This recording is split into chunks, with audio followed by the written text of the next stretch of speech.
एकादशी के दिन बन सके एक बेलपत्र, उस बेलपत्र के मध्य भाग में बीच वाली पत्ती पर लाल चंदन और दोनों पत्तियों पर पीला चंदन, नीचे वाली दोनों पत्तियों पर पीला चंदन, बीच वाली पत्ती पर लाल चंदन और दोनों पत्तियों पर पीला चंदन। और इसी बेलपत्र के साथ में जो लाल चंदन वाला जो पत्ती है उस पर एक श्वेत पुष्प, सफेद फूल रखकर आप अपनी कामना कर कर, जब आपको जल चढ़ाते चढ़ाते 3 महीना, 4 महीना, 5 महीना, 6 महीना आपके हो जाए और बाबा देव अधिदेव महादेव को जल चढ़ाते चढ़ाते समय बीत जाए, तब बाबा से अपने दिल की बात कहने के लिए लाल चंदन, सफेद पुष्प, पीला चंदन दोनों पत्तियों पर अपने हाथ में लेकर कामना कर कर अशोक सुंदरी वाली जगह पर जब हम उसको समर्पित कर, अशोक सुंदरी वाली जगह पर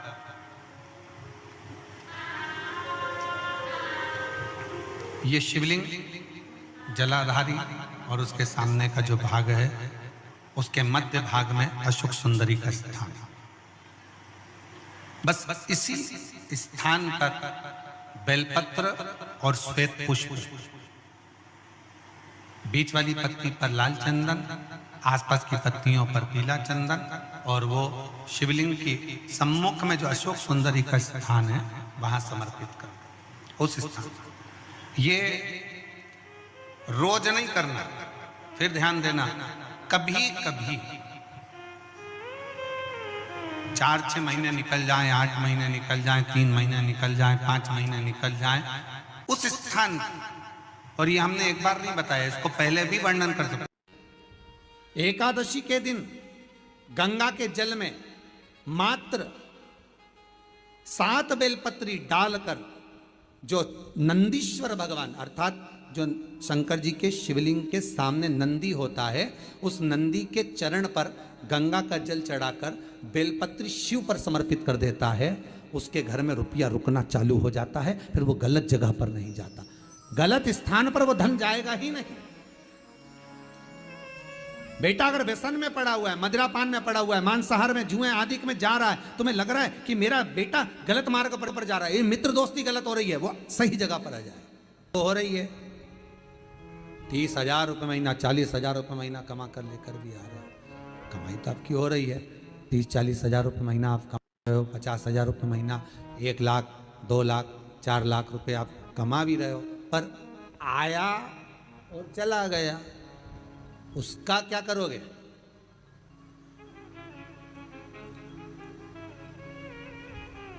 उसका करना क्या है? बहुत सुंदर संवाद है, ध्यान दीजिएगा।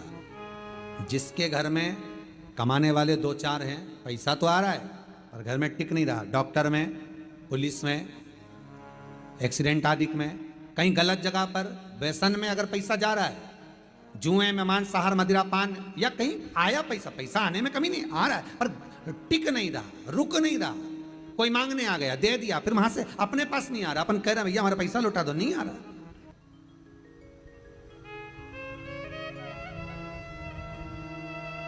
करना है एकादशी। कई लोग इसको धन के लिए भी करते हैं, संपदा के लिए, संपदा के लिए अर्थात जिसका व्यापार नहीं चलता, जिसके घर में पैसा नहीं आता, या नौकरी नहीं लग रही, या सर्विस नहीं लग रही, आप अप्लाई कर रहे हो, जगह जगह जाकर इंटरव्यू भी दे रहे हो और पैसा नहीं आता, तो उसके लिए भी प्रयास किया जाता है। पर उसके लिए यहाँ पर जो धन के लिए करते हैं, उसके लिए विष्णुपदी के लिए करते हैं। मतलब जैसे गंगा के जल में तुलसी के 11 पत्ते डाले जाते हैं। कितने पत्ते डालते हैं? 11 तुलसी के पत्ते डालते हैं, और उसको किसी भी नारायण के मंदिर में, राम कृष्ण शिव, शंकर नहीं, राम कृष्ण भगवान विष्णु, दत्त आदि जितने नारायण के मंदिर हैं, उस मंदिर में किसी भी पात्र में, एक छोटे से पात्र में उसको भरकर रखी आते हैं महाराज, उससे भी जॉब, सर्विस, नौकरी में सफलता प्राप्त हो जाती है। परंतु वो भी एकादशी को ही होता है। कुछ देर तक पात्र को रखा जाता है, फिर वही पात्र का जल किसी भी वृक्ष के नीचे डाल दिया जाता है, उससे भी नौकरी के लिए फायदा मिलता है। गंगा का जल कोई साधारण नहीं। पैसा, धन ज्यादा आने लगे तो पत्नी को कहना चाहिए कि देखो थोड़ा बहुत मेरा मन है, शिव महापुराण की कथा हो जाए या फिर कहीं सत्कर्म में लग जाए, कहीं ब्राह्मण भोज, साधु भोज, सन्यासी भोज, गुरु जन में, संत जन में, साधु जन में, तपस्वी जन में कहीं लग जाए। ये धर्म पत्नी, जहां धर्म जुड़ा हुआ हो वो धर्म। महाराज कुछ तिथियां होती हैं, जिन तिथियों में अगर आप रोज गंगा का जल शंकर को नहीं चढ़ा सकते तो शिव महापुराण कथा कहती है, स्कंद पुराण कहती है, विष्णु पुराण कहती है, गर्ग संहिता कहती है, गीता पुरुष गोरखपुर का कल्याण का गंगा अंक कहता है कि कुछ तिथियां भारत की भूमि पर ऐसी वर्णित है जिन तिथियों में भी गंगा का जल हम शिव को अगर एक बूंद भी समर्पित कर रहे हैं, गंगा का जल मात्र एक आधी चम्मच भी, आचमन जितना भी अगर हम शिव को समर्पित कर रहे हैं तो उसका सुख आनंदित है। जैसे पंचमी तिथि, नवमी तिथि, दशमी तिथि, एकादशी, प्रदोष, पूर्णिमा, अमावस्या, ये तिथियां हमारे यहाँ जो दी गई हैं, इन तिथियों में अगर हम गंगा का मात्र थोड़ा सा जल भी अगर जल के पात्र में डालकर गंगा जी का जल थोड़ा सा भी शिव के पास लेकर जा रहे हैं तो ये एक भाव अपने भीतर होना चाहिए कि आप केवल गंगा का जल साधारण शिव मंदिर में समर्पित नहीं कर रहे हो, आप गंगा का जल भले अपने घर से लेकर जा रहे हो और थोड़ा सा भी जल ले जाकर अगर शिव को समर्पित कर रहे हो तो तुम्हारे भीतर ये भाव होना चाहिए कि मैं गंगोत्री से जल भरकर सीधे रामेश्वर में ले जाकर गंगा के जल को समर्पित कर रही हूँ। श्रावण के महीने में या अन्य महीने में आप शिव को समर्पित कर रहे हैं, ये आपके भीतर एक भाव उत्पन्न होना चाहिए। एक बात आपको कही थी गुरु महिमा में कि घर से जब निकला करो ना तो भगवान देव अधिदेव महादेव का नाम लेकर श्री शिवाय नमस्तुभ्यम। घर से जब निकलो, कोई कार्य के लिए जा रहे हो तो आप श्री शिवाय नमस्तुभ्यम का स्मरण कर कर जाइए। आप किसी काम के लिए आगे बढ़ रहे हो, श्री शिवाय नमस्तुभ्यम का स्मरण कर कर जाइए। जिस समय आपके मुख से श्री शिवाय नमस्तुभ्यम का स्मरण हो जाए या शिवलिंग का स्पर्श हो जाए या शंकर का अनुमोदन कर कर ओम नमः शिवाय बोलकर या राम बोलकर, कृष्ण बोलकर, शिव बोलकर, आपके भीतर जो रमा हुआ है, आप राम को मानते हैं आप राम को माने, हम मना नहीं करेंगे। आप कृष्ण को माने तो कृष्ण को माने, हम मना नहीं करेंगे। आपका दिल जिससे लगे, आपका चित्त वृत्ति जिससे लगे, और उस पवित्र भूमि में ना जाने कितने साधक, कितने साधु, कितने तपस्वी, कितने संत, कितने महात्मा, कितने जोगी, कितने सन्यासी, कितने ब्राह्मण जन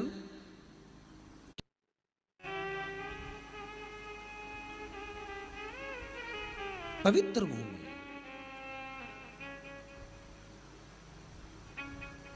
और उस पवित्र भूमि में ना जाने कितने साधक, कितने साधु, कितने तपस्वी, कितने संत, कितने महात्मा, कितने जोगी, कितने सन्यासी, कितने ब्राह्मण जन, कितने विद्वत जन इस भारत की भूमि पर भ्रमण करते रहते हैं, तप साधना करते रहते हैं, उपासना करते रहते हैं, मंत्र जाप स्मरण करते रहते हैं। और जब उनका मंत्र जाप का फल इस भूमि पर प्राप्त होता है तो यहाँ की जो रज है, यहाँ की जो धूल है, यहाँ की जो माटी है, वो सुख का अनुभव करा देती है, एक आनंद का अनुभव करा देती है। श्री भागीरथ बाबा गंगा जी को लेकर आए।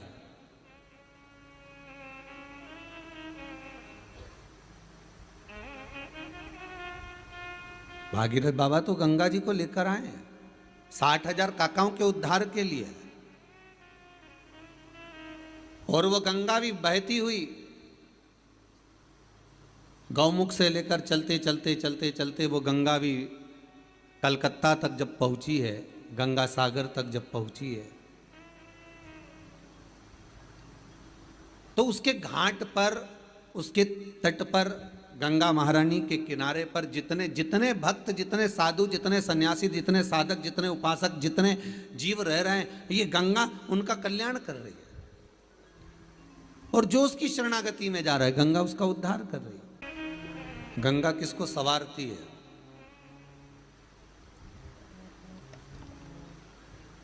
किसी ने कहा कि प्राण छूटे और गंगा जी में ले जाकर अस्थियों को छोड़ दो तो गंगा मोक्ष देती है।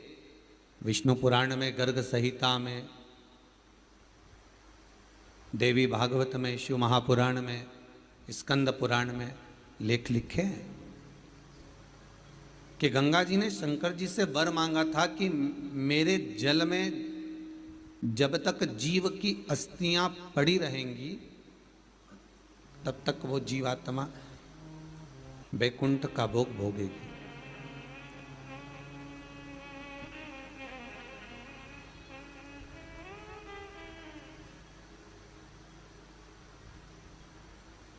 पर गंगा जी ने एक बात और कही है, शिव महापुराण में आपने श्रवण करा ना करा, पर एक बात और गंगा जी कह रही हैं कि मैं तार दूंगी, मैं पापी से पापी जीव का उद्धार कर दूंगी, मना नहीं है। वैसे भी तो भारत की भूमि तो पावन पावन नदियां सारी की सारी जितनी भी हैं ये भारत की भूमि पर है, ये भारत माता पर विराजमान है। सारे के सारे पावन तीर्थ इस भारत की भूमि पर विराजमान है।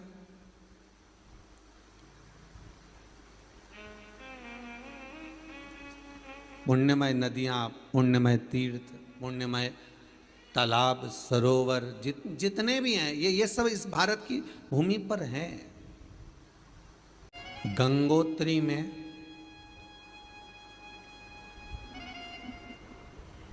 आप लोग गए होंगे, कई लोग गंगोत्री, बद्रीनाथ के जो 4 धाम हैं, यमुनोत्री, गंगोत्री, केदार और बद्रीनाथ। विष्णु पुराण में कहा 3 तरह से मरे हुए व्यक्ति की गति नहीं है, उसको मोक्ष नहीं है। पहला पानी में डूब कर मरा हुआ, दूसरा सर्प के डसे से मरा हुआ, तीसरा स्त्री के हाथ से, नारी के हाथ से मरा हुआ व्यक्ति, इसकी गति नहीं है, मोक्ष नहीं है इसकी। इनकी गति केवल एक है, वो है शिव महापुराण की कथा।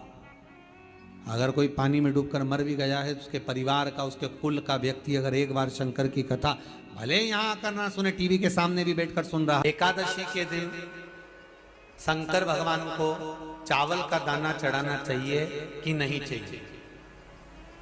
किसी ने पूछा कि चावल का दाना एकादशी पर भगवान शंकर को चढ़ा सकते हैं, चावल का दाना शंकर जी को चढ़ाते क्यों है, पहले तो वो समझ।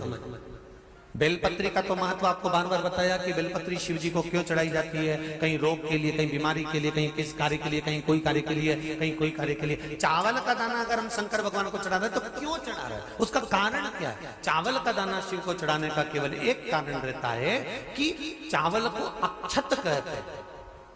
अक्षत का मतलब होता है अक्षय।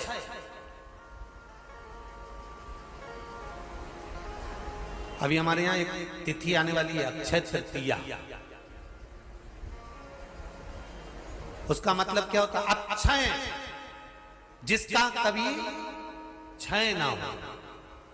जब हम भगवान शंकर को चावल का दाना चढ़ाते हैं, जैसे बहुत ध्यान दीजिएगा महाराज, बहुत समझने वाली बात है, बहुत ध्यान से।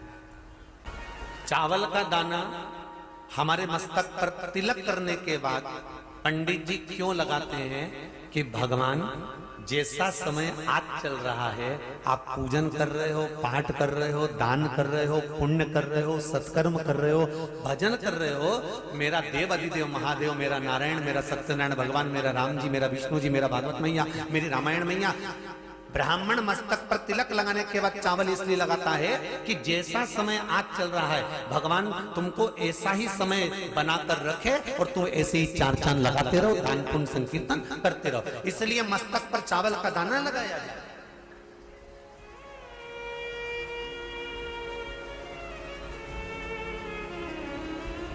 कोई मर जाता है,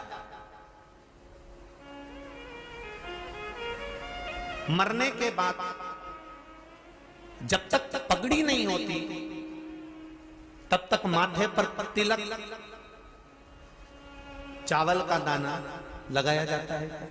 जम के बोलो जरा, नहीं लगाते। किसी पंडित जी से पूछो, ब्राह्मण देवता से पूछो, ब्राह्मण देवता ये कोई मर गया, और हमारा तो नियम है कि हम सिर पे तिलक लगाते हैं, चावल लगाते हैं, या पंडित जी से हम तिलक लगवाते हैं, मंदिर जाते हैं तो मंदिर में जाके तिलक लगवा के हम चावल का दाना लगवाते हैं। क्यों नहीं लगाते? उसका कारण क्या है? जब किसी के मरने के बाद 10 दिन तक, 12 दिन तक मस्तक पर तिलक क्यों नहीं लगाया जाता? 10-12 दिन तक माथे पर तिलक या चावल क्यों नहीं लगाया जाता? उसका कारण है कि ये जो समय आया है, तुम्हारे यहाँ जो गमी हुई है, तुम्हारे यहाँ कोई मर गया है, तुम्हारे यहाँ किसी के प्राण छूट गए हैं, तो ब्राह्मण इसलिए तिलक नहीं लगाता आपको, इसलिए चावल का दाना नहीं लगाता कि ऐसा दिन भगवान अब ना लाए, इसको अमर ना करे, इसको अक्षय ना करे, इसको प्रबल ना करे।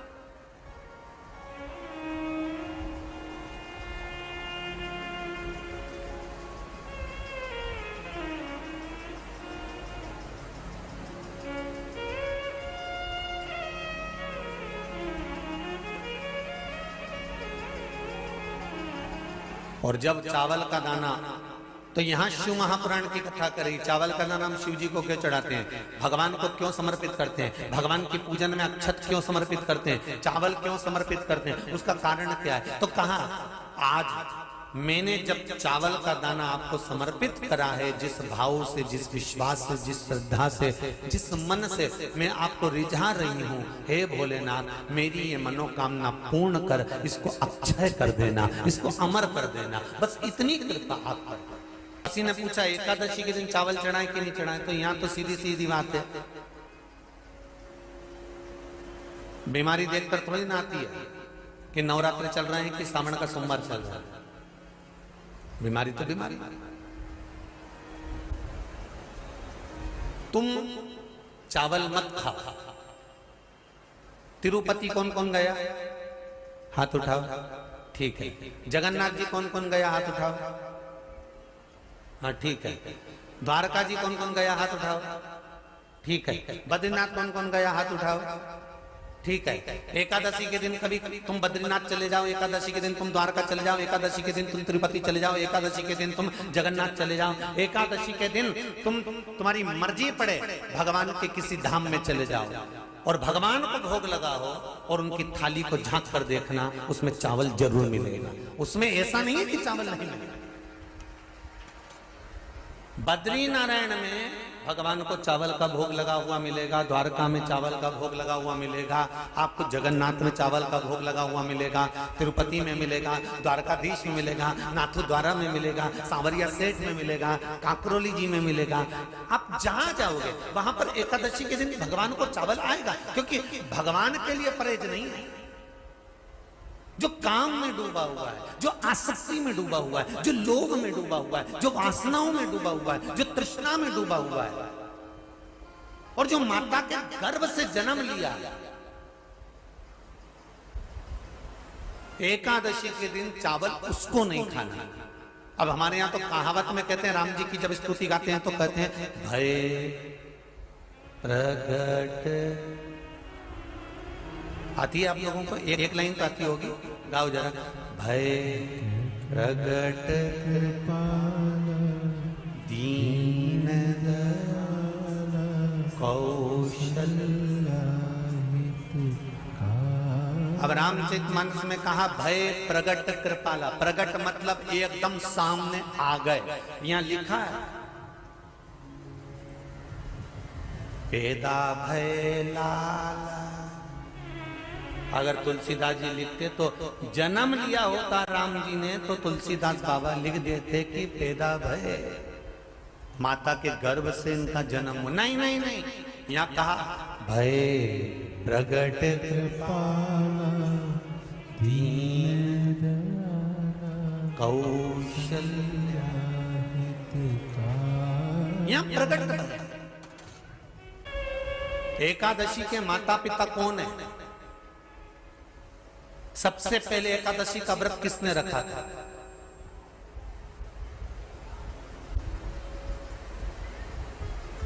एकादशी का जन्म स्थान कहां है? दुनिया के लोग बहुत प्रश्न करते हैं, राम जी अयोध्या में हुए थे, भगवान कृष्ण मथुरा में हुए थे, तो एकादशी कहां हुई थी? तो उसको बताना तो पड़ेगा कहां हुई थी।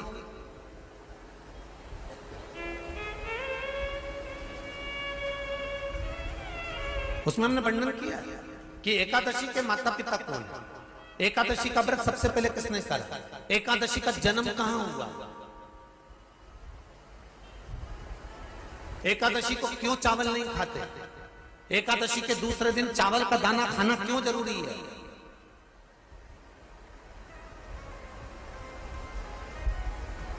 कौन सा तीर्थ है जहां एकादशी को उल्टा लटका दिया? एक एक चीज का वर्णन स्कंद पुराण सब चीजों का वर्णन कर देते हैं। प्रत्येक तो यहां जो वर्णन आया कि आप मनुष्य जो माता पिता के गर्भ से, माता के गर्भ से जन्म लिया हो, संसार में जिसका जन्म हुआ हो और मृत्यु लोक में गर्भ की कैद में रहने के बाद जन्मा हो, उसको एकादशी के दिन चावल नहीं खाना चाहिए। महाराज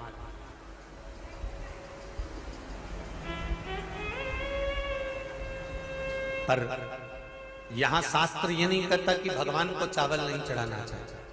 यहाँ शास्त्र कहता है आप शिव जी को चाहे एकादशी हो, चाहे द्वादशी हो, चाहे प्रदोष हो, चाहे पूर्णिमा हो, चाहे अमावस्या हो, चावल का दाना आप भगवान शिव को समर्पित कर सकते हो। और ज्यादा नहीं, शंकर कभी ये नहीं कहते कि मुझे बहुत सारा चढ़ा। शंकर जी की कथा कहती है कितना, मात्र एक चावल का दाना। हम तो उनसे भी कहेंगे जो लोग कहते हैं ना कि हम आज हमारा सावन का महीना है तो आज हमें भगवान को 1.25 लाख बेलपत्र चढ़ाएंगे, तो कोई कहता हम 1000 बेलपत्र चढ़ाएंगे, तो कोई के हम 5000 चढ़ाएंगे, कोई के हम 50,000 चढ़ाएंगे। मेरा निवेदन केवल इतना है, तुम तो एक चढ़ा। और ये भी जरूरी नहीं है एक बेलपत्र भी कब चढ़ाई जाती है शंकर भगवान को, जब तुमने किसी एक बेलपत्र का पेड़ लगाया होगा और वो पेड़ बड़ा हो गया होगा, तब तुम हकदार बनते हो कि किसी के पेड़ की बेलपत्र तोड़कर शिव को चढ़ाई जाए। मान लो कोई व्यापार, कोई दुकान, कोई फैक्ट्री आपकी ठीक नहीं चल रही है, आप ठेला लगा रहे हो, सब्जी की दुकान लगा रहे हो, कोई दुकान खोल कर बैठे हो, कोई फैक्ट्री लगा कर बैठे हो, कोई व्यापार कर रहे हो और उस व्यापार में तुम्हें आनंद नहीं आ रहा, बहुत तकलीफ चल रही है, बहुत तकलीफ, सब कुछ करके देख लिया पर वो तकलीफ मिटी नहीं रही। तो थोड़े दिन, थोड़े समय किसी भी शंकर के मंदिर में बटकेश्वर महादेव के नाम से एक बेलपत्र चढ़ाने का तरीका जरा समझ लेंगे। आप अगर जिस दिशा में खड़े हो, अगर आप शंकर के शिवलिंग के इधर हो तो बेलपत्री का डंडी का मुख आपकी ओर होना चाहिए। आप इधर हो तो डंडी का मुख उधर हो, आप उधर हो तो डंडी का मुख उधर हो, आप इधर हैं तो डंडी का मुख इधर हो। बटकेश्वर महादेव के नाम से शंकर जी के मंदिर में एक बेलपत्री पर डंडी का मुख अपनी ओर होना चाहिए। जो डंडी है इसका मुख अपनी ओर। बटकेश्वर महादेव के नाम से एक बेलपत्र शंकर भगवान को समर्पित करो बटकेश्वर महादेव के नाम से। और बेलपत्र चढ़ाने के बाद में जो लोटे वो 7 बार, लोटे का 7 बार से मतलब है अलग से लोटा भरना नहीं है, 7 बार उसी लोटे का जल जब बेलपत्र डंडी समेत समर्पित कर दें, 7 बार उस लोटे के जल को 7 बार बटकेश्वर महादेव का नाम लेकर अपनी मन की कामना कर कर बाबा से विनती करते हुए कि बाबा मेरी ये छोटी सी अर्ज स्वीकार करते, 7 बार उस जल को चढ़ाओ। लगातार कम से कम आप 15 से 20 दिन तक लगातार बटकेश्वर महादेव के नाम से चढ़ाओगे। ऐसी कोई दुकान और फैक्ट्री नहीं तो चले नहीं और आगे बढ़े नहीं और काम सुलझे। बटकेश्वर महादेव, भगवान शंकर का ये नाम, भगवान शिव का ये स्तुति, भगवान शंकर का ये नाम बटकेश्वर महादेव। स्वयं भगवान शंकर ब्रह्मा जी का जब सिर कटकर बड़का पेड़ बन जाता है और उस पेड़ के नीचे, वृक्ष के नीचे शंकर भगवान विराजमान हो जाते हैं, शिव जी उसके नीचे विराजमान हो जाते हैं, उसी का नाम बटकेश्वर महादेव पड़ा। बटकेश्वर, बोल बटकेश्वर महादेव की। शिव जी के मंदिर में